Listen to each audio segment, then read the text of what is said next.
Friends, welcome back to my channel let's PSC track. അപ്പോൾ നമ്മുടെ LDC എന്ന് പറഞ്ഞ് ഇതാ എൻ്റെ ഒരു ഊഴം എത്തിയിരിക്കുകയാണ്. എനിക്ക് സെപ്റ്റംബർ 7th എക്സാം. പാലക്കാട് നിന്നാണ് എക്സാം എഴുതുന്നത്. അപ്പോൾ എൻ്റെ അവസാന ഘട്ട പ്രിപ്പറേഷനും ഒക്കെയാണ് ഇപ്പോൾ ഈ വീഡിയോയിൽ കാണുന്നത്. രാവിലെ തന്നെ ഒരുപാട് സമയം ഇരുന്ന് പഠിച്ചിട്ടൊന്നുമില്ല. മാത്രമല്ല, ഞാൻ അത്യാവശ്യം റിവിഷനൊക്കെ കഴിഞ്ഞു. ഇനി ഞാൻ കൂടുതലൊന്നും നോക്കുന്നില്ല, എല്ലാം അവസാനിപ്പിക്കാനുള്ള ഒരു തയ്യാറെടുപ്പിലായിരുന്നു. അപ്പോൾ ഇങ്ങനെ വീഡിയോ ചെയ്യാൻ പറ്റും എന്ന് എനിക്ക് ഒട്ടും പ്രതീക്ഷ ഉണ്ടായിരുന്നില്ല. ഒരു എക്സാമിൻ്റെ ഒരു 10-15 ദിവസം മുന്നേ തന്നെ ഞാൻ വീഡിയോസൊക്കെ നിർത്താം എന്ന രീതിക്കാണ് ഞാൻ പറഞ്ഞിട്ടുണ്ടായിരുന്നത്. അപ്പോൾ പേഴ്സണലി എനിക്ക് മെസ്സേജ് വന്നിട്ടുണ്ടായിരുന്നു, ചേച്ചി നിർത്തരുത്, ഇടയ്ക്ക് പറ്റുമ്പോഴേക്ക് ഒരു വീഡിയോ ചെയ്തു തന്നാൽ ഞങ്ങൾക്കും അത് ഇൻട്രസ്റ്റിംഗ് ആണ്, യൂസ്ഫുൾ ആവും എന്ന് പറഞ്ഞപ്പോൾ ഞാൻ ഇടയിൽ ഇങ്ങനെ പറ്റുമ്പോഴൊക്കെ വീഡിയോ ഇട്ടിട്ടുണ്ടായിരുന്നു. നിങ്ങളുടെ സപ്പോർട്ട് കൊണ്ട് മാത്രമാണ് നമ്മൾ വീഡിയോ ചെയ്യുന്നത്.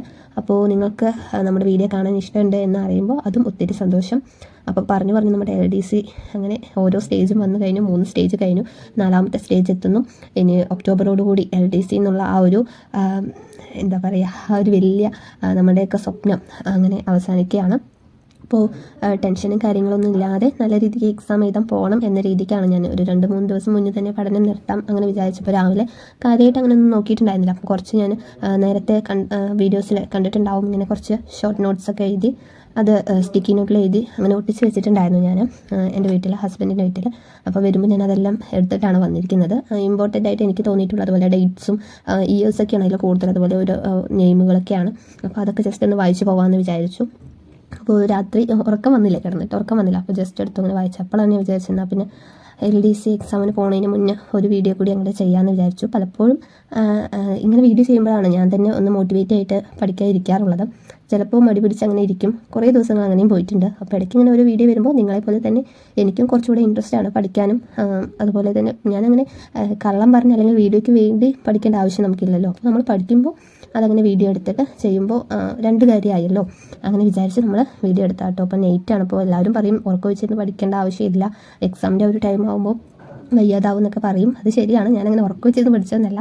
മോൾ ഇറങ്ങുമ്പോൾ തന്നെ ഈ ഒരു സമയമായി, പിന്നെ കിടന്നപ്പോൾ ഉറക്കം വന്നില്ല. അപ്പം ഞാൻ ജസ്റ്റ് ഒന്ന് എടുത്ത് നോക്കാമെന്ന് വിചാരിച്ചു. അങ്ങനെ ഒരുപാട് സമയം ഇരുന്നിട്ടൊന്നുമില്ല, ഒരു മണിക്കൂറോ അങ്ങനെയൊക്കെ ഇരുന്നിട്ടുള്ളൂ. അപ്പോൾ നിങ്ങളുടെ പഠനമൊക്കെ എന്തായി? എല്ലാവരും നന്നായി തന്നെ പഠിക്കുന്നുണ്ടല്ലോ അല്ലേ? ഇനിയിപ്പോൾ ഒക്ടോബറിൽ എക്സാം ഉള്ളവർക്കാണെങ്കിൽ കുറച്ചുകൂടെ ടൈമൊക്കെ ഉണ്ട്. അപ്പോൾ ഇനിയിപ്പോൾ പഠിക്കാത്ത എന്തെങ്കിലും പോർഷൻസൊക്കെ ഉണ്ടെങ്കിൽ അതൊക്കെ ഒന്ന് ഓടിച്ച് കവർ ചെയ്യാനുള്ള ടൈമുണ്ട്. അപ്പോൾ അങ്ങനെ പഠിക്കുക. അതല്ല, ഇനിയിപ്പോൾ സെപ്റ്റംബറിൽ എൻ്റെ കൂടെ എക്സാം എഴുതുന്ന ഒത്തിരി ആൾക്കാരുണ്ട്. അപ്പോൾ അവരോട് പറയാനുള്ളത്, മതിയല്ലോ, ഇത്രയൊക്കെ പഠിച്ചല്ലോ, മതി, ഇനി നമുക്ക് വരുന്നിടത്ത് വെച്ച് കാണാം, ആ ഒരു മൈൻഡിലിരുന്നാൽ മതി. പിന്നെ ഇപ്പോഴത്തെ ക്വസ്റ്റ്യൻസൊക്കെ കണ്ടാൽ നമുക്ക് അറിയാമല്ലോ. ഇപ്പോൾ 3 സ്റ്റേജ് കഴിഞ്ഞു. ഈ 3ഉം കൂടി അനലൈസ് ചെയ്യുമ്പോൾ നമുക്ക് മനസ്സിലാക്കാൻ പറ്റുന്ന കാര്യം എന്താണെന്ന് വെച്ചാൽ, ഓരോ സ്റ്റേജിലും ഒരു 2-3 സബ്ജക്റ്റ് വെച്ചിട്ട് അത്യാവശ്യം ഒരു നല്ല ടഫ് ആക്കുന്നുണ്ട്. അങ്ങനെ എല്ലാം എളുപ്പത്തിൽ തന്നാൽ എല്ലാവർക്കും ജോലി കിട്ടാനും അങ്ങനെ ഒന്നും പറ്റില്ലല്ലോ. അപ്പോൾ ആ ഒരു PSCൻ്റെ ആ ഒരു പാറ്റേണും അതുപോലെ തന്നെ അതിൻ്റെ ആ സൈക്കോളജിക്കൽ മൂവൊക്കെ മനസ്സിലാക്കിയിട്ട് നല്ലപോലെ നമുക്ക് എക്സാം അറ്റൻഡ് ചെയ്യാൻ പറ്റണം എന്നുണ്ടെങ്കിൽ ടെൻഷൻ ഫ്രീ ആയി തന്നെ ഇരിക്കണം. അപ്പോൾ അതുകൊണ്ടാണ് പറയുന്നത്, അവസാന നിമിഷം അങ്ങനെ എല്ലാം വാരി വലിച്ച് പഠിക്കേണ്ട ആവശ്യമൊന്നുമില്ല. നമ്മൾ പഠിച്ച കാര്യങ്ങൾ നമ്മുടെ മൈൻഡിൽ തന്നെ ഉണ്ട്. അത് നല്ലപോലെ അപ്ലൈ ചെയ്യാൻ പറ്റണമെങ്കിൽ കുറച്ച് റിലാക്സ് ആയിട്ട്, ബോഡിയും മൈൻഡും ഒക്കെ റിലാക്സ് ആയിട്ട് ഇരിക്കണം. എന്നാൽ മാത്രമേ നല്ലപോലെ അപ്ലൈ ചെയ്യാൻ സാധിക്കുള്ളൂ. എൻ്റെ അനുഭവം വെച്ച് പറയുന്നത് തന്നെയാണ്. പല എക്സാംസിലും പലരും പറയുന്നത്, നമ്മൾ അത്രയും എഫേർട്ട് ഇട്ട് പഠിച്ചിട്ട് അവസാന നിമിഷം കൊണ്ട് കല ഒളിക്കാന്നൊക്കെ പറയില്ലേ, ആ രീതിയിൽ എക്സാം ഹോളിൽ ടെൻഷൻ കാരണം ശരിയായ രീതിയിൽ സ്കോർ ചെയ്യാൻ സാധിക്കാതെ നെഗറ്റീവ് വാരി കൂട്ടുന്ന അങ്ങനത്തെ സന്ദർഭങ്ങളൊക്കെ ഉണ്ടായിട്ടുണ്ട്. അപ്പോൾ അങ്ങനെ നമുക്ക് അങ്ങനെ ഇനിയൊരു ചാൻസ് എന്ന് പറയാനില്ല. ഇനി 3 വർഷം നമ്മൾ കാത്തിരിക്കണം. അപ്പോൾ അതൊക്കെ ഒന്ന് ആലോചിക്കുക. നമ്മൾ ഒരുപാട് കാലമായിട്ട് ഇതിനു വേണ്ടി പഠിച്ചുകൊണ്ടിരിക്കുകയാണ്. അപ്പോൾ എൻ്റെ ഒരു കാര്യം പറയുകയാണെങ്കിൽ, ഞാൻ ഈ ഒരു ചാനൽ തുടങ്ങിയത് തന്നെ ഈ ഒരു LDC എക്സാമിന് പഠിക്കണം. അതുപോലെ തന്നെ എൻ്റെ കൂടെ പഠിക്കുന്ന ആൾക്കാരുണ്ടെങ്കിൽ അവരെയൊക്കെ ഒന്ന് മോട്ടിവേറ്റ് ചെയ്യണം. അതുപോലെ എൻ്റെ പഠന രീതികളും എൻ്റെ സ്റ്റഡി ടൈം ടേബിൾസൊക്കെ നിങ്ങളിലേക്ക് എത്തിക്കണം. അതെല്ലാം കണ്ട് പഠിക്കാൻ തുടങ്ങിയ ഒത്തിരി ആൾക്കാരുണ്ട്. അതിലും എനിക്ക് സന്തോഷം. അപ്പോൾ അതിനു വേണ്ടിയാണ് നമ്മൾ ഈ ചാനൽ തുടങ്ങിയത് തന്നെ.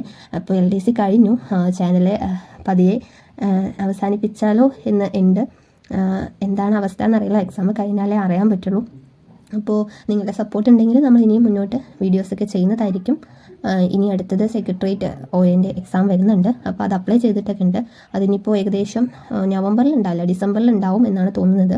അതാണെങ്കിൽ സ്റ്റേറ്റ് വൈഡ് എക്സാമാണ്, പ്രിലിംസ് ഉണ്ട്. അപ്പോൾ നല്ല ടഫ് കോമ്പറ്റീഷൻ തന്നെയായിരിക്കും എനിക്ക് തോന്നുന്നു. അത്യാവശ്യം ഡിഗ്രി ലെവൽ പ്രിപ്പറേഷനൊക്കെ ആവശ്യമായി വരുമെന്നാണ് എനിക്ക് തോന്നുന്നത്. ഇപ്പോൾ ആ കാര്യം പറഞ്ഞ് എന്തായാലും പേടിപ്പിക്കുന്നില്ല. LDCയുടെ കാര്യം തന്നെയാണ് നമ്മളിപ്പോൾ ഫോക്കസ് ചെയ്യുന്നതും പറയുന്നതൊക്കെ കൂടുതലായിട്ട്. അപ്പോൾ ഇങ്ങനെയൊക്കെയാണ് പഠിച്ചു വന്നത്, എൻ്റെ ഒരു വിശേഷം ഇങ്ങനെയൊക്കെയാണ്. അപ്പോൾ നിങ്ങളോട് പറയാനുള്ളത് ഇതൊക്കെ തന്നെയാണ്. നമ്മൾ ഒരു ക്വസ്റ്റ്യൻ പേപ്പർ കിട്ടുമ്പോൾ ടഫായിട്ടുള്ള ഒരു ക്വസ്റ്റ്യൻ പേപ്പർ ആണെങ്കിൽ നമ്മളതിനെ അക്സെപ്റ്റ് ചെയ്യാനും അതുപോലെ തന്നെ അതിന് ഇടയിൽ നമുക്ക് അറിയാവുന്ന കുറേ കാര്യങ്ങളുണ്ട് എന്ന് മനസ്സിലാക്കാനും അതെല്ലാം നല്ല രീതിയിൽ അപ്ലൈ ചെയ്യാനും എല്ലാം എല്ലാവർക്കും സാധിക്കട്ടെ. പിന്നെ നമ്മൾ ഒരു ടഫസ്റ്റ് എക്സാമാണ് അറ്റൻഡ് ചെയ്യാൻ പോകുന്നത്, ആ ഒരു മനോഭാവത്തോടു കൂടി തന്നെ പോകുന്നതായിരിക്കാം നല്ലത്. അപ്പോൾ അതിൽ നിന്നും എളുപ്പമുള്ളതൊക്കെ വരുമ്പോൾ നമുക്ക് ഉള്ളിലൊരു സന്തോഷമാണ്. നമ്മൾ പഠിച്ച കാര്യങ്ങളൊക്കെ വന്നിട്ടുണ്ട്, നല്ലപോലെ അപ്ലൈ ചെയ്യാൻ പറ്റിയിട്ടുണ്ട് എന്നൊക്കെ അറിയുമ്പോൾ അതും ഒരു സന്തോഷം തന്നെയാണ്. അപ്പോൾ എളുപ്പമായിരിക്കും എന്ന് വിചാരിച്ച് ആരും പോകരുത്. 3 സ്റ്റേജിലും അത്യാവശ്യം കുഴപ്പിക്കുന്ന രീതിയിലുള്ള പല പോർഷൻസിനും ക്വസ്റ്റ്യൻസ് വന്നിട്ടുണ്ട്. അപ്പോൾ നമുക്ക് ഇതും ഊഹിക്കാവുന്നതാണ്. 3 സ്റ്റേജിലും ഏതൊക്കെയാണ് ടഫായിട്ട് വന്നിട്ടുള്ളതെന്ന് ചോദിച്ചാൽ എക്കണോമിക്സ് വന്നിട്ടുണ്ട്, കോൺസ്റ്റിറ്റ്യൂഷൻ വന്നിട്ടുണ്ട്, മാത്സും വന്നിട്ടുണ്ട്, മലയാളം വന്നിട്ടുണ്ട്, സാഹിത്യം ആ ഒരു മേഖലയിൽ നിന്ന് അങ്ങനെ ചോദിച്ചിട്ടുണ്ട്. IT ആണെങ്കിൽ കുറച്ച് ടഫായിട്ടൊക്കെ ചോദിച്ചിട്ടുണ്ട്. അപ്പോൾ ഇനി ഏതൊക്കെ മേഖലയിൽ നിന്നാണ് ടഫായിട്ട് വരാൻ പോകുന്നത് എന്ന് നമുക്ക് ഒരു ധാരണയൊക്കെ കിട്ടിയിട്ടുണ്ട് എനിക്ക് തോന്നുന്നു. എനിക്ക് അറിയില്ല, എന്നാലും ഈ ഒരു അനലൈസ് വെച്ച് നോക്കുകയാണെങ്കിൽ ജോഗ്രഫിയിൽ നിന്ന് ടഫായിട്ട് വരാൻ ചാൻസ് ഉണ്ട്. അതുപോലെ തന്നെ ഇനി വേണമെങ്കിൽ മാത്സ് ഒന്നുകൂടെ അവർക്ക് കടുപ്പത്തിലുള്ള ക്വസ്റ്റ്യൻസ് ചോദിക്കാനും സാധ്യതയുണ്ട്. അതല്ലാതെ തന്നെ ഫോക്സോ അതുപോലെ തന്നെ നമ്മുടെ ഇമ്പോർട്ടൻറ്റ് ലോട്ട്സ് ഉണ്ടല്ലോ, അപ്പോൾ അതിലേതെങ്കിലുമൊക്കെ ചോദിക്കാനും കുറച്ച് ടഫായിട്ട്, അതായത് കുറച്ച് കൂടുതൽ ഉള്ളിക്കായിട്ട് സെക്ഷൻസ് അങ്ങനെയൊക്കെ ചോദിക്കുകയാണെങ്കിൽ അതൊന്ന് കടുപ്പമുള്ള ക്വസ്റ്റ്യൻ തന്നെ ആയിരിക്കാം. അപ്പോൾ അങ്ങനത്തെ സെക്ഷൻസ് എന്നൊക്കെ ചോദിക്കുകയാണെങ്കിൽ അത് നമ്മുടെ ഒരു എക്സാമിനെ സംബന്ധിച്ച് അത് കുറച്ച് ടഫ് ഏരിയ ആയിട്ട് എനിക്ക് തോന്നിയിട്ടുണ്ട്. അപ്പോൾ അങ്ങനെ വരാനും ചാൻസ് ഉണ്ട്. എനിക്കറിയില്ല, ഞാൻ എൻ്റെ ഒരു ഊഹം പറഞ്ഞു എന്നേ ഉള്ളൂ. അപ്പോൾ വലിയ രീതിയിൽ കടുപ്പമുള്ള ക്വസ്റ്റ്യൻസ് ഒന്നും വരാതെ തട്ടിമുട്ടി അങ്ങോട്ട് പോകാൻ നമുക്ക് സാധിക്കട്ടെ. അപ്പോൾ എല്ലാവരും കൂളായിരിക്കുക, അവസാന നിമിഷം വാരി വലിച്ചൊന്നും പഠിക്കാതിരിക്കുക. ഇനിയിപ്പോൾ നോക്കുകയാണെങ്കിൽ തന്നെ കറണ്ട് അഫയേഴ്സ് എന്തെങ്കിലും വായിച്ച് പോയാൽ മതി കേട്ടോ. അപ്പോൾ എല്ലാവർക്കും ഓൾ ദ ബെസ്റ്റ്. അടുത്തൊരു വീഡിയോയിൽ കാണുന്നവരെ ബൈ ബൈ. എല്ലാവരും നന്നായി തന്നെ എക്സാം ചെയ്താൽ കേട്ടോ.